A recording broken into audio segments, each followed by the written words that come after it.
So it's my pleasure to introduce Kim Ward to you. Kim is a longstanding member of the board of the Autism Alliance of Canada and has been really the force, again, behind the award. I'm going to let you explain all of that.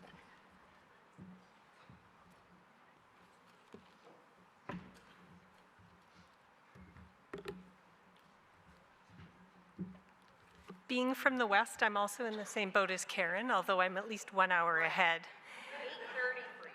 I've had the privilege of chairing the Jim and Ginette Munson Autism Leadership Award since its inception in 2022. The award was created to honor the Munsons and their unwavering dedication to the autism community. Over the last 3 years, the committee has been humbled and really amazed by the deserving nominees and their absolutely incredible accomplishments. The award, I'm also really proud because the award has also provided a forum to celebrate autistic artists in Canada. Before turning the award announcement over to Whitney and Tom, who will be coming up on our screen here, I just wanted to take a second to thank those of you in the room that have taken the time to nominate an autistic leader in your community, and also to thank the other members of the award committee, Margaret Whalen and Cindy Gerlich and Elizabeth Plouffe.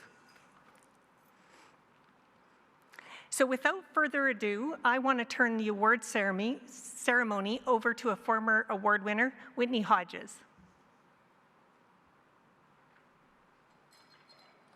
And hopefully technology is our friend. Recipient of the Jim and Ginette Munson Autism Leadership Award for 2022. It is my pleasure to welcome you to the award ceremony of 2024. At this ceremony, we recognize the contributions of an autistic Canadian who exemplifies the values that are the foundation of this award. Hello, I'm Tom Jackman, proud recipient of the 2023 award, given at the summit last year. Whitney and I are currently members of the Munson Award Committee, responsible for reviewing the 19 nominations of candidates for the 2024 award and the 11 artists that submitted to provide the print for the 2024 award recipient. The process was thorough and difficult, as the group of nominees was amazing. The entire committee was very impressed with the talents and accomplishments of all the candidates. You will have seen the photos of all the art submissions being shown on the screens throughout this morning. We are pleased to welcome Esbeth Dodman as this year's Munson Award artist for her work entitled Communication. Please welcome Esbeth and listen to her description of this moving work.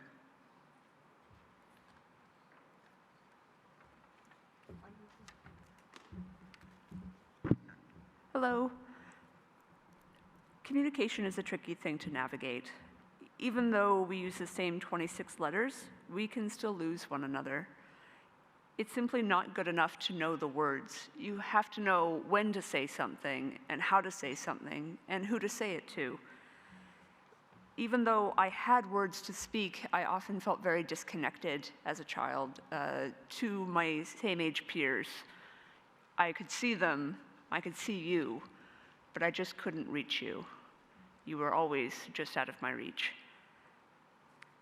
I made this piece using only alphabet stamps, and each layer is in need, a hope for connection, all in 26 letters. It is my hope that these thoughts and feelings will reach you. Thank you.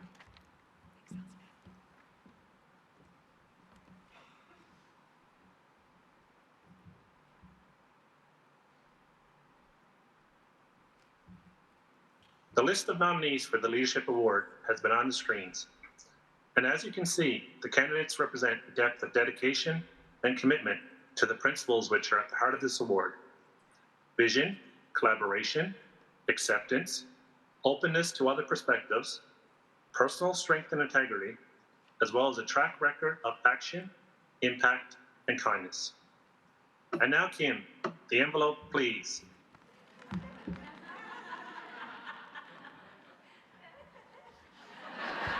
The 2024 recipient stood out for her broad experience and her commitment to contributing to improving the lived experiences of autistic Canadians. We are pleased to announce the 2024 Jim and Ginette Munson Autism Leadership Award recipient, Siyu Chen. Siyu is an autistic Vancouverite passionate about disability equality in education and beyond. With a Chinese-Canadian background, she deeply values the intersectional experiences of autistic and disabled people and strives to reflect the diversity within and beyond the spectrum in her social impact work. Her initiatives range from fundraising for autism nonprofits in Chinese communities in BC to representing disability and sustainable development campaigns by international charities during UN events.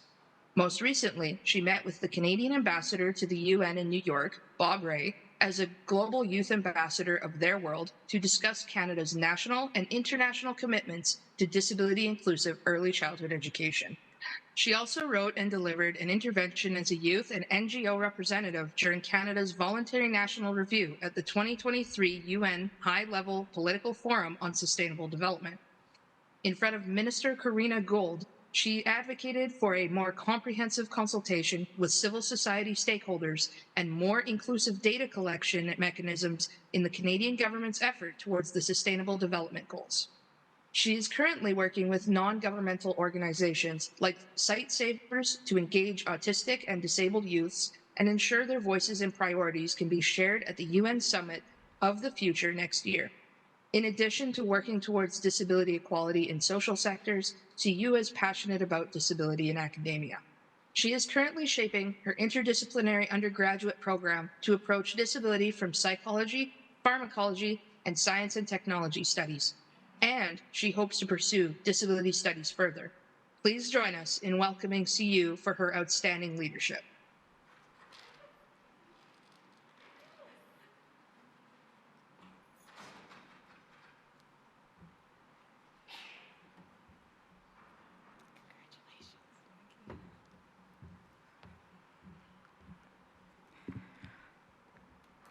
Thank you so much for the introduction. Hello, everyone. My name is Siyu Chen, but you can also call me Susanna. I am so incredibly honored to be here today and receive this award. Thank you to the Autism Alliance of Canada and to the Honorable Jim Munson and Mrs. Munson for providing this platform and opportunity. And my parents have actually been looking for new art to put around the house. So thank you, Elizabeth, for such amazing work. It's just fantastic.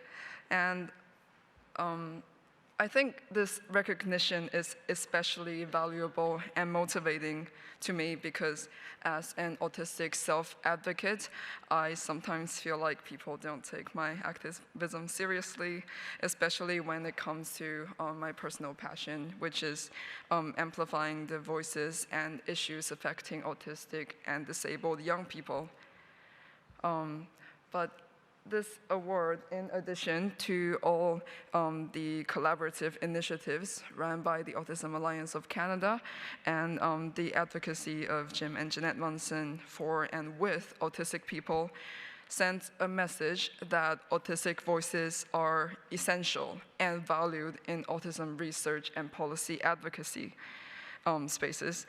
I think it is important not only to reflect our commitment to the Nothing About Us Without Us slogan central to the disability rights movement, but it is also vital for autistic people themselves. As an autistic person, I had once felt like it was just the norm for many things to be more challenging for me, and that I was just this passive recipient of all these different services that were predetermined by people who thought they knew what I needed. Just like how it was decided yesterday that $200 max per month is enough for the Canada disability benefits. And I am sure I am not the only one who grew up feeling like they do not have a say in the support they receive, do not know what their rights are, and do not recognize when some things are, in fact, discrimination and could be challenged as unacceptable norms. But also, I have been thinking about the concept of autistic leadership quite a bit over the past months. I find it quite interesting how it is almost regarded differently in different contexts. For example, when we think about autistic leaders in the arts or the sciences, we often consider their autistic differences and lived experiences as bonuses or contributing factors to their leadership, but they are still recognized primarily for their exceptionality and finesse in their fields. But when it comes to autistic leadership in autism advocacy, I think it is quite interesting what the implications are here, because to me, the concept of leadership almost implies that there is an onus on the leader to convince people of their messages, and that people can freely determine which messages they want to believe and which leaders they want to follow.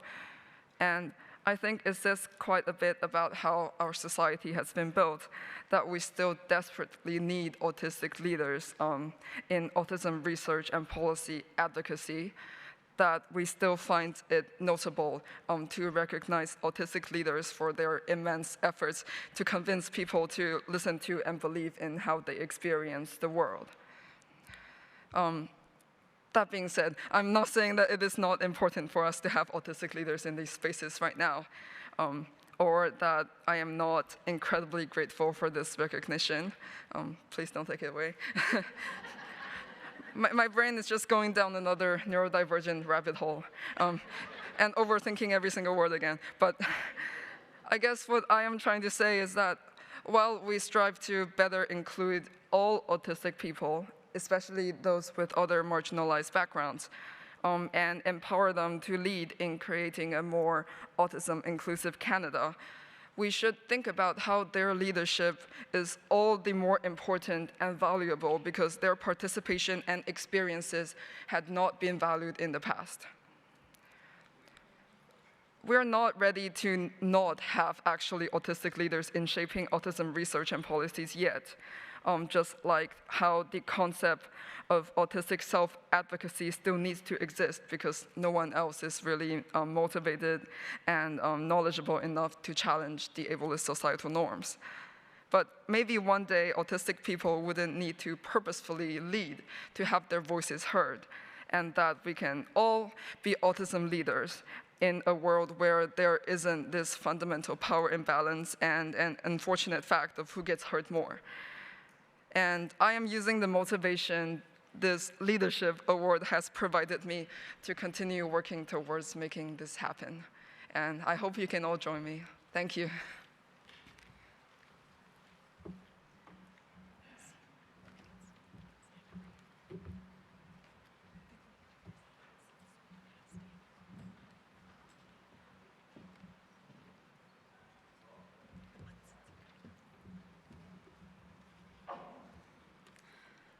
Well, congratulations, CU, of the Third Munson Award. What a powerful message that you delivered. Am I okay? Yeah. Sorry, I think we had a technical problem here. Whitney and Tom were also going to invite Jim and Ginette Munson to the stage just to close out the award ceremony.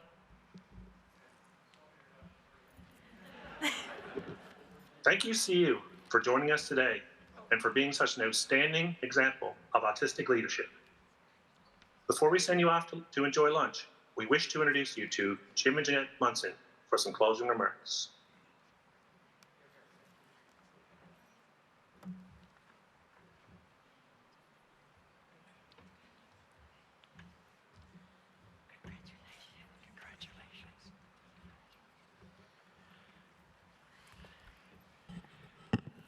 Before I get serious, well, I used to be a former senator, but the kids on my street when I play ball hockey call me Big Jim.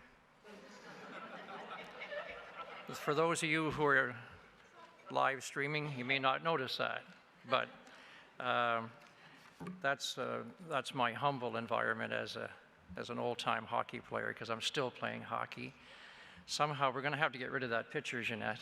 I mean, that is so beautiful, holding hands. But it's been about 58 years, and it's been a wonderful ride together for Ginette and I. before CU, I say a few words about yourself and your work. I do want to say that Elizabeth, I'm deeply touched by her words and what she said and what this piece of artistic poetry to me looks like, and what I just get goosebumps just looking at it. And when she spoke, it really reached out to me, and I'm sure CU, it reached out to you. A very brief speech, don't worry. To have my name and that of Ginette's attached to this very special award is profoundly heartwarming for us. It's been a long journey, and the journey continues, as we've heard this morning. But we're going to get there because we have to. The word incrementalism, not so sure. The word hope is the one I like to use, that we hope to get there on this journey together. In the third year of the award, there were 19 candidates, as mentioned, and now we celebrate its success, the ownership of the award for autistics and by autistics. Whitney from Manitoba, who I got to know, and Tom from Newfoundland and Labrador. I want to thank you both for showing the way. You are showing us the very real leadership talent in the community. As Tom said, it is about vision, collaboration, acceptance, openness of other perspectives, and personal integrity, also vision, and, as mentioned, kindness. So, with that, it's a pleasure for me to see you. You're joining a very talented twosome, and together you're opening the door to the emergence of so many other autistic leaders. And I think that we'll just do a formal presentation, and then you can all stand and cheer us on. Here we go.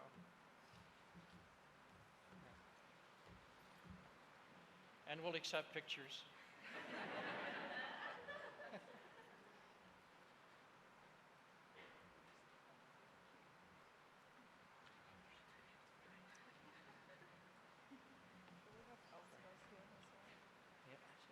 Where is Elspeth? Elspeth, do you want to? Yeah.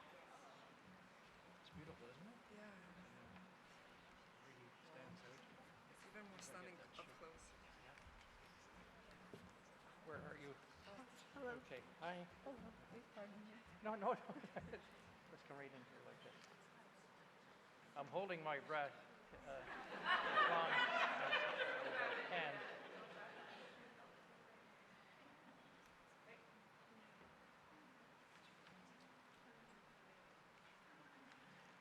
Okay. Here's back in the back.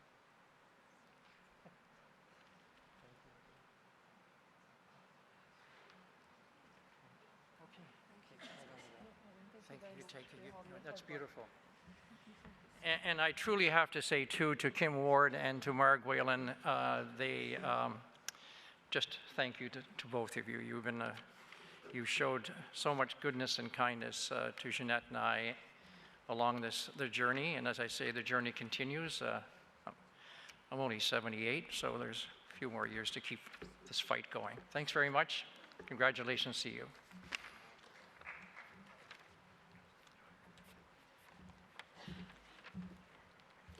Again, I just want to encourage people to, next year when the nomination comes out, to look within your communities and please, nominate autistic leaders in the community.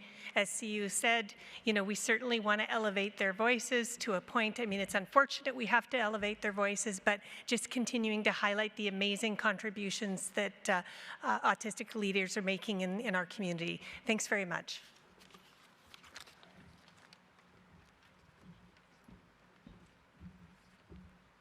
I'm going to repeat myself. Congratulations again to Sue. And also thank you to Elspeth for your amazing art contribution. I want to take a few seconds to address the language that we use at the summit. The way that we use words is powerful, and it shapes how we see the world and how others feel seen, heard, and respected. At the Canadian Autism Leadership Summit, we prioritize inclusive communication, but we also acknowledge that people use words in all sorts of ways. We've made a resource on inclusive language at the summit available on our website. You can find it by going to the third QR code on the paper on your table, which is called CALS2024 program, or go to the CALS2024 program on the website and locate the useful resources link on that site. It will allow you to download our language guide, which is a PDF. We encourage everyone to keep these guidelines in mind during presentations and discussions as we lean into growing and learning and collaborating together. I'd also like to mention that printed versions of the agenda have been made available at the reception desk by our team for those who need them, and will be made available throughout the next 2 days as well.